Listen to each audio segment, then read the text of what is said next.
ओम शांति। आज है 16 अक्टूबर 2022। अव्यक्त बाप दादा की मधुर वाणी।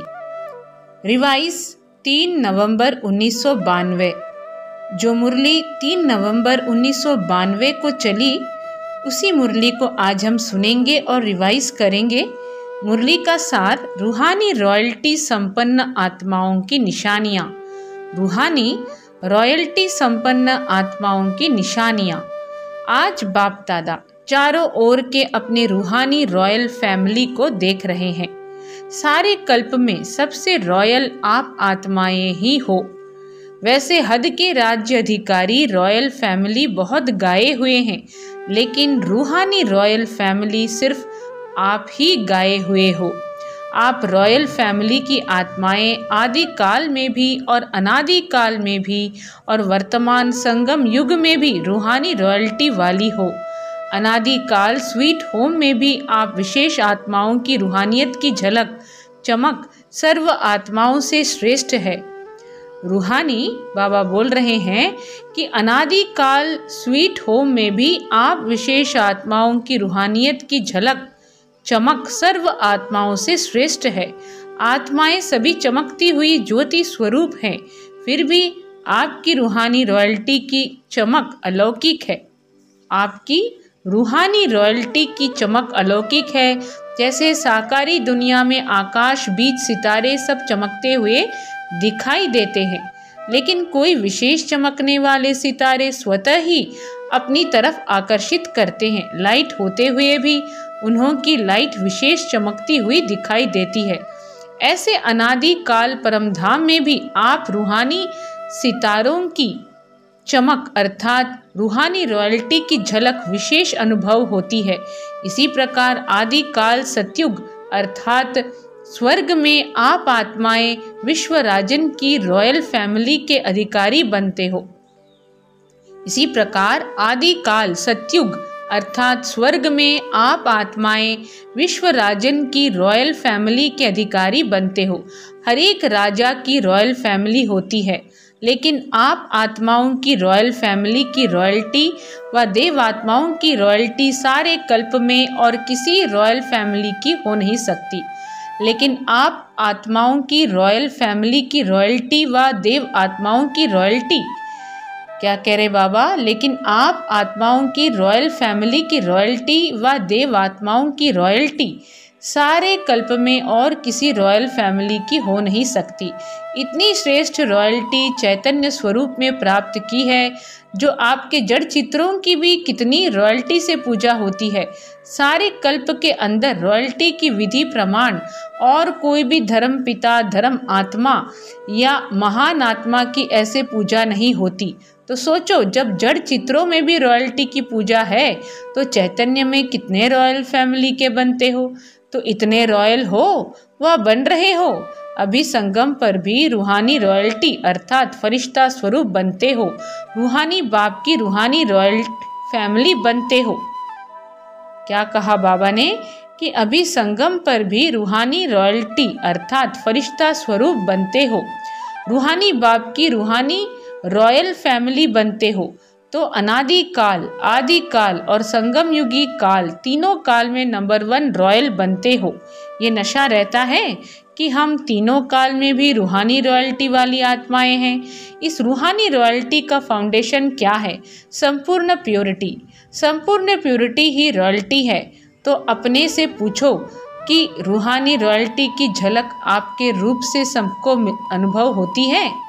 तो अपने से पूछो कि रूहानी रॉयल्टी की झलक आपके रूप से सबको अनुभव होती है? रूहानी रॉयल्टी की फलक हर चरित्र से अनुभव होती है। लौकिक दुनिया में भी अल्पकाल के रॉयल्टी न जानते हुए भी चेहरे से चलन से अनुभव होती है। तो रूहानी रॉयल्टी गुप्त नहीं रह सकती, वो भी दिखाई देती है। तो हर एक नॉलेज के दर्पण में अपने को देखो कि मेरे चेहरे पर चलन में रॉयल्टी दिखाई देती है। वह साधारण चेहरा साधारण चलन दिखाई देती है। जैसे सच्चा हीरा अपनी चमक से कहाँ भी छिपा नहीं रह सकता। जैसे सच्चा हीरा अपनी चमक से कहाँ भी छिप नहीं सकता, ऐसे रूहानी चमक वाले रूहानी रॉयल्टी वाले छिप नहीं सकते। कई बच्चे अपने को खुश करने के लिए सोचते हैं और कहते भी हैं कि हम गुप्त आत्माएं हैं, इसलिए हमको कोई पहचानता नहीं है। समय आने पर आप ही मालूम पड़ जाएगा। गुप्त पुरुषार्थ बहुत अच्छी बात है, लेकिन गुप्त पुरुषार्थी की झलक और फलक व रूहानी रॉयल्टी की चमक औरों का अनुभव ज़रूर कराएगी। स्वयं को चाहे कितना भी गुप्त रखें, लेकिन उनके बोल, उनका संबंध, संपर्क, रूहानी व्यवहार का प्रभाव उनको प्रत्यक्ष करता है। स्वयं को चाहे कितना भी गुप्त रखें, लेकिन उनके बोल, उनका संबंध, संपर्क, रूहानी व्यवहार का प्रभाव उनको प्रत्यक्ष करता है। जिसको साधारण शब्दों में दुनिया वाले बोल और चाल कहते हैं, तो स्वयं को प्रत्यक्ष नहीं करते, गुप्त रखते। यह निर्माणता की विशेषता है। तो स्वयं को प्रत्यक्ष नहीं करते, गुप्त रखते, यह निर्माणता की विशेषता है। लेकिन दूसरे उनके बोलचाल से अनुभव अवश्य करेंगे। दूसरे कहें कि यह गुप्त पुरुषार्थी हैं, अगर स्वयं को कहते हैं कि मैं गुप्त पुरुषार्थी हूँ, तो यह गुप्त रखा या प्रत्यक्ष किया। कह रहे हो गुप्त, लेकिन बोल रहे हो कि मैं गुप्त पुरुषार्थी हूँ, यह गुप्त हुआ। बहुत पत्र में भी लिखते हैं कि हम गुप्त पुरुषार्थियों को निमित्त बनी हुई दादियाँ नहीं जानती हैं। बहुत क्या कहते हैं, बहुत पत्र में भी लिखते हैं कि हम गुप्त पुरुषार्थियों को निमित्त बनी हुई दादियाँ नहीं जानती हैं। फिर यह भी लिखते हैं कि देख लेना आगे हम क्या करते, क्या होता है, तो यह गुप्त रहे या प्रत्यक्ष किया। गुप्त पुरुषार्थी अपने को गुप्त रखें, यह बहुत अच्छा, लेकिन वर्णन नहीं करो। दूसरा आपको बोले, जो अपने आप को ही कहें, उनको क्या कहा जाता है? मियाँ मिट्ठू। तो मियाँ मिट्ठू बनना बहुत सहज है ना। प्राण प्यारे बाप दादा आज की मुरली में बहुत ही महीन बात हमें समझा रहे हैं कि गुप्त पुरुषार्थी आखिर कौन है, जो अपने पुरुषार्थ को गुप्त रखे, जो स्वयं ही कहे वह गुप्त कैसे हुआ। ये बाबा हमें समझा रहे हैं। कह रहे हो गुप्त, लेकिन बोल रहे हो कि मैं गुप्त पुरुषार्थी हूँ, यह गुप्त हुआ। बहुत पत्र में भी लिखते हैं कि हम गुप्त पुरुषार्थियों को निमित्त बनी हुई दादियाँ नहीं जानती हैं। फिर यह भी लिखते हैं कि देख लेना आगे हम क्या करते, क्या होता है, तो यह गुप्त रहे या प्रत्यक्ष किया। गुप्त पुरुषार्थी अपने को गुप्त रखें, ये बहुत अच्छा, लेकिन वर्णन नहीं करो। दूसरा आपको बोले, जो अपने आप को ही कहें, उनको क्या कहा जाता है? मियाँ मिट्ठू। तो मियाँ मिट्ठू बनना बहुत सहज है ना। तो क्या सुना? रूहानी रॉयल्टी, रॉयल आत्माएं सदा ही एक तो भरपूर संपन्न रहती हैं। रॉयल आत्माएं सदा ही एक तो भरपूर संपन्न रहती हैं और संपन्नता की निशानी वे सदा तृप्त आत्मा रहती हैं। तृप्त आत्मा हर परिस्थिति में हर आत्माओं के संबंध संपर्क में आते हुए, जानते हुए संतुष्ट रहती हैं। चाहे कोई कितना भी असंतुष्ट करने की परिस्थितियां उनके आगे आए, लेकिन संपन्न तृप्त आत्मा असंतुष्ट करने वाले को भी संतुष्टता का गुण सहयोग के रूप में देगी। चाहे कोई कितना भी असंतुष्ट करने की परिस्थितियां उनके आगे लाए, लेकिन संपन्न तृप्त आत्मा असंतुष्ट करने वाले को भी संतुष्टता का गुण सहयोग के रूप में देगी। ऐसी आत्मा के प्रति रहमदिल बन शुभ भावना और शुभ कामना द्वारा उनको भी परिवर्तन करने का प्रयत्न करेंगे। रूहानी रॉयल आत्माओं का यही श्रेष्ठ कर्म है। जैसे स्थूल रॉयल आत्माएं कभी भी छोटी छोटी बातों में, छोटी छोटी चीज़ों में अपनी बुद्धि व समय नहीं देती, जैसे स्थूल रॉयल आत्माएं कभी भी छोटी छोटी बातों में, छोटी छोटी चीज़ों में अपनी बुद्धि व समय नहीं देती, देखते भी नहीं देखती, सुनते भी नहीं सुनती, ऐसे रूहानी रॉयल आत्मा किसी भी आत्मा की छोटी छोटी बातों में जो रॉयल नहीं है, उनमें अपनी बुद्धि व समय नहीं देंगी। दुनिया वाले कहते हैं कि रॉयल्टी अर्थात किसी भी हल्की बात में आंख नहीं डूबती। रूहानी रॉयल आत्माओं के मुख से कभी व्यर्थ व साधारण बोल नहीं निकलेंगे। हर बोल युक्ति युक्त होगा। युक्ति युक्त का अर्थ है व्यर्थ भाव से परे अव्यक्त भाव, व्यक्त भाव से परे अव्यक्त भाव, अव्यक्त भावना, इसको कहा जाता है रॉयल्टी। इस समय की रॉयल्टी भविष्य की रॉयल फैमिली में आने के अधिकारी बनाती है।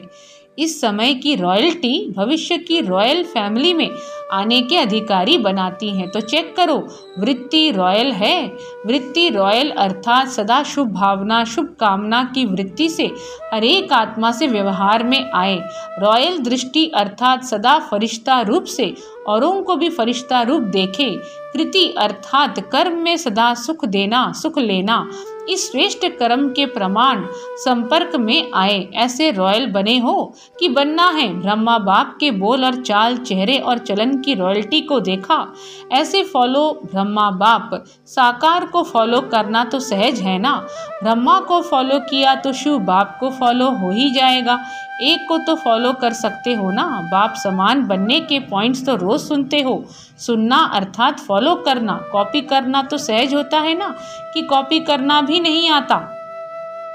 आज की मुरली में बाबा कह रहे हैं कि हम बुरे से बुरे असंतुष्ट आत्मा को भी अपनी संतुष्टता से, संतुष्टता के सहयोग से, शुभ भावना एवं कामनाओं से उनको हम जीत सकते हैं, उनको भी हम परिवर्तन कर सकते हैं। रॉयल दृष्टि अर्थात सदा फरिश्ता रूप से औरों को भी फरिश्ता रूप देखे। कृति अर्थात कर्म में सदा सुख देना, सुख लेना। इस श्रेष्ठ कर्म के प्रमाण संपर्क में आए, ऐसे रॉयल बने हो कि बनना है। ब्रह्मा बाप के बोल और चाल, चेहरे और चलन की रॉयल्टी को देखा, ऐसे फॉलो ब्रह्मा बाप। साकार को फॉलो करना तो सहज है ना। ब्रह्मा को फॉलो किया तो शिव बाप को फॉलो हो ही जाएगा। एक को तो फॉलो कर सकते हो ना। बाप समान बनने के पॉइंट्स तो रोज सुनते हो। सुनना अर्थात फॉलो करना। बाप समान बनने के पॉइंट्स तो रोज सुनते हो। सुनना अर्थात फॉलो करना। कॉपी करना तो सहज होता है ना, कि कॉपी करना भी नहीं आता। बाप दादा आज मुस्कुरा रहे थे कि मधुबन में आते हैं तो विशेष गुरुवार के दिन क्या करते हैं। एक तो भोग लगाते हैं, और क्या करते हैं जो सिर्फ मधुबन में ही करते हैं, जीते जी मरने का भोग। आप सब ने जीते जी मरने का भोग लगा लिया है। बाप दादा मुस्कुरा रहे थे कि जीते जी मरना कहकर मनाना तो सहज है। स्टेज पर बैठ गए, तिलक लगा लिया, मर गए, लेकिन जीते जी मरना अर्थात पुराने संस्कारों से मरना। पुराने संस्कार, पुराने संसार की आकर्षण से मरना, यह है जीते जी मरना। भोग लगा दिया, भंडारी में जमा कर दिया और जीते जी मरना हो गया, यह तो बहुत सहज है, लेकिन मर गए। बाप दादा सोच रहे थे कि पुराने संसार और पुराने संस्कार, इससे सदा के लिए संकल्प और स्वप्न में भी मरना मनाना। ऐसा जीते जी मरना कौन और कब मनाएंगे। बाबा पूछ रहे हैं कि पुराने संसार और पुराने संस्कार, इससे सदा के लिए संकल्प और स्वप्न में भी मरना मनाना, ऐसे जीते जी मरना कौन और कब मनाएंगे। अगर स्टेज पर बिठाते हैं तो सब के सब बैठ जाते हैं। स्टेज पर बैठना यह तो कॉमन आम बात है, लेकिन बुद्धि को बिठाना, इसको कहा जाता है यथार्थ जीते जी मरना मनाना। जब मर गए, मरना अर्थात परिवर्तन होना। मरना अर्थात परिवर्तन होना, तो ऐसा जीते जी मरना, इसके लिए कितने तैयार होंगे कि सेंटर पर जाकर के कहेंगे कि क्या करें, चाहते नहीं थे लेकिन हो गया। यहाँ तो जीते जी मरना मना कर जाते हैं। यहाँ तो जीते जी मरना मना कर जाते हैं, फिर जब कोई बात सामने आती है तो जिंदा हो जाते हैं। ऐसे नहीं करना, जब कोई बात आती है तो जिंदा हो जाते हो। बाबा कह रहे हैं ऐसे बिल्कुल ही नहीं करना। पुराने संसार और पुराने संस्कारों से मरने को ही बाबा कह रहे हैं परिवर्तन करना, अपने को बदलना।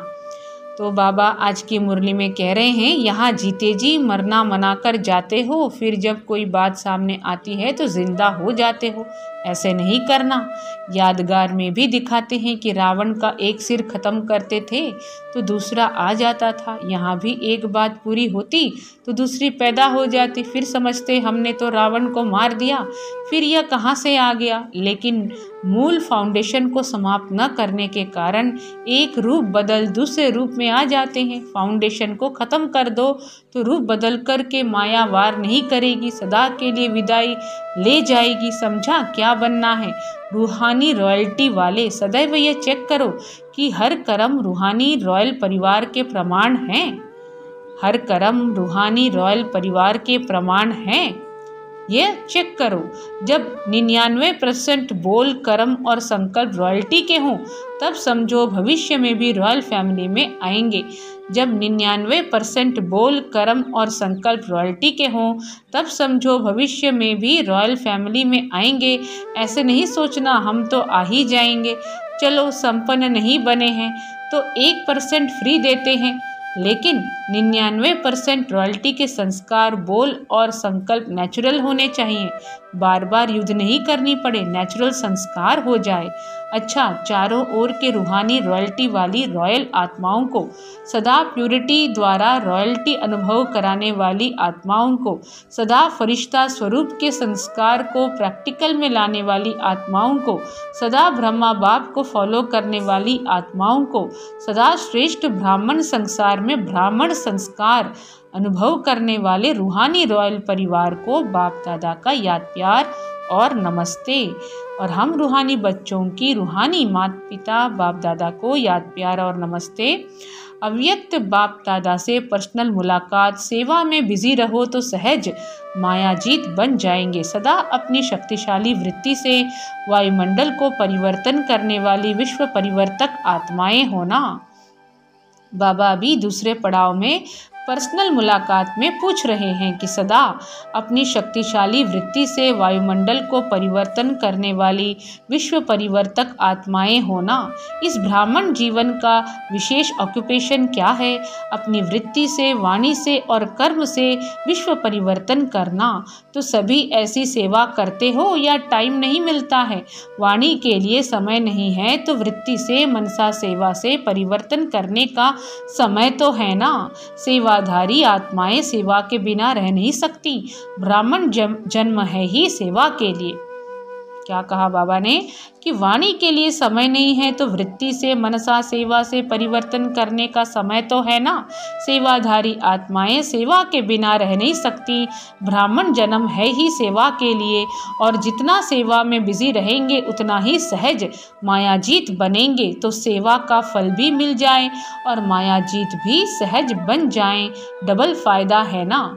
सेवा का फल भी मिल जाए और माया जीत भी सहज बन जाए, डबल फायदा है ना। जरा भी बुद्धि को फुर्सत मिले तो सेवा में जुट जाओ। वैसे भी पंजाब हरियाणा में सेवा भाव ज्यादा है। क्या कहा बाबा ने? पंजाब और हरियाणा में सेवा भाव ज्यादा है। गुरुद्वारों में जाकर सेवा करते हैं ना, वह है स्थूल सेवा और यह है रूहानी सेवा। सेवा के सिवाय समय गंवाना नहीं है। निरंतर योगी, निरंतर सेवाधारी बनो। चाहे संकल्प से करो, चाहे वाणी से, चाहे कर्म से, अपने संपर्क से भी सेवा कर सकते हो। चलो मनसा सेवा करना नहीं आवे, लेकिन अपने संपर्क से, अपनी चलन से भी सेवा कर सकते हो। यह तो सहज है ना। तो चेक करो कि सदा सेवाधारी हैं व कभी कभी के सेवाधारी हैं। अगर कभी कभी के सेवाधारी होंगे तो राज्य भाग्य भी कभी कभी मिलेगा। इस समय की सेवा भविष्य प्राप्ति का आधार है। कभी भी कोई यह बहाना नहीं दे सकते कि चाहते थे लेकिन समय नहीं है। कभी भी कोई यह बहाना नहीं दे सकते कि चाहते थे लेकिन समय नहीं है। कोई कहते हैं शरीर नहीं चलता है, टांगे नहीं चलती हैं, क्या करें। कोई कहते हैं कमर नहीं चलती, कोई कहते हैं टांगे नहीं चलती, लेकिन क्या कहा बाबा ने? बुद्धि तो चलती है ना। तो बुद्धि द्वारा सेवा करो। आराम से पलंग पर बैठकर सेवा करो। अगर कमर टेढ़ी है तो लेट जाओ, लेकिन सेवा में बिजी रहो। बिजी रहना ही सहज पुरुषार्थी है और सहज पुरुषार्थ है। बिजी रहना ही सहज पुरुषार्थ है। मेहनत नहीं करनी पड़ेगी। बार बार माया आवे और भगाओ तो मेहनत होती है, युद्ध होती है। बिजी रहने वाले युद्ध से छूट जाते हैं। बिजी रहेंगे तो माया की हिम्मत नहीं होगी आने की। और जितना अपने को बिजी रखेंगे उतना ही आपकी वृत्ति से वायुमंडल परिवर्तन होता रहेगा। जितना अपने को बिजी रखेंगे उतना ही आपकी वृत्ति से वायुमंडल परिवर्तन होता रहेगा। कोई भी ब्राह्मण आत्मा यह नहीं सोच सकती कि क्या करें, वायुमंडल बहुत खराब है। खराब है तब तो परिवर्तन करते हो, खराब ही नहीं होगा तो क्या करेंगे? अच्छे को बदलेंगे क्या? अच्छे को बदलेंगे क्या? तो विश्व परिवर्तक का काम है बुरे को अच्छा बनाना, तो बुरा तो होगा ही। बुरे को अच्छा बनाने वाले आप हो। विश्व परिवर्तन का कार्य किया है तब तो अब तक भी आपका गायन है। शक्तियों के गायन में आपकी कितनी महिमा करते हैं, शक्तियों के गायन में आपकी कितनी महिमा करते हैं। तो अपनी महिमा सुनते हुए खुशी होती है ना, तो अपनी महिमा सुनते हुए खुशी होती है ना। अच्छा, आज का वरदान है, सेवा का प्रत्यक्ष फल खाते एवर हेल्दी वेल्दी और हैप्पी रहने वाले सदा खुशहाल भव। सेवा का प्रत्यक्ष फल खाते एवर हेल्दी वेल्दी और हैप्पी रहने वाले सदा खुशहाल भव। जैसे साकार दुनिया में कहते हैं कि ताज़ा फल खाओ तो तंदुरुस्त रहेंगे, हेल्दी रहने का साधन फल बताते हैं, और आप बच्चे तो हर सेकंड प्रत्यक्ष फल खाने वाले हो। इसलिए यदि आपसे कोई पूछे कि आपका हालचाल क्या है, तो बोलो हाल है खुशहाल और चाल है फरिश्तों की। हम हेल्दी भी हैं, वेल्दी भी हैं, तो हैप्पी भी हैं। ब्राह्मण कभी उदास हो नहीं सकते, ब्राह्मण कभी उदास हो नहीं सकते। तो आज के वरदान में बाबा ने कहा कि जैसे साकार दुनिया में कहते हैं कि ताज़ा फल खाओ तो तंदुरुस्त रहेंगे, हेल्दी रहने का साधन फल बताते हैं, और आप बच्चे तो हर सेकंड प्रत्यक्ष फल खाने वाले हो।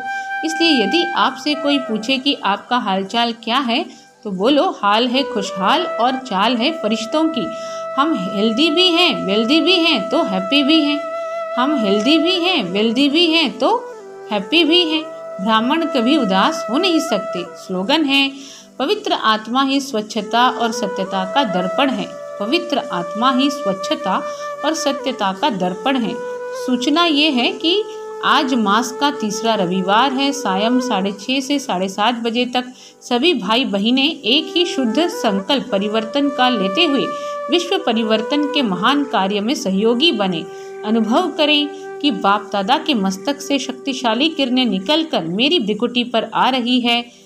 क्या अनुभव करना है कि बाप दादा के मस्तक से शक्तिशाली किरणें निकलकर मेरी भ्रिकुटी पर आ रही हैं, और वही किरणें मेरे द्वारा अपने निजी संस्कारों का परिवर्तन करते हुए संसार परिवर्तन का कार्य कर रही है।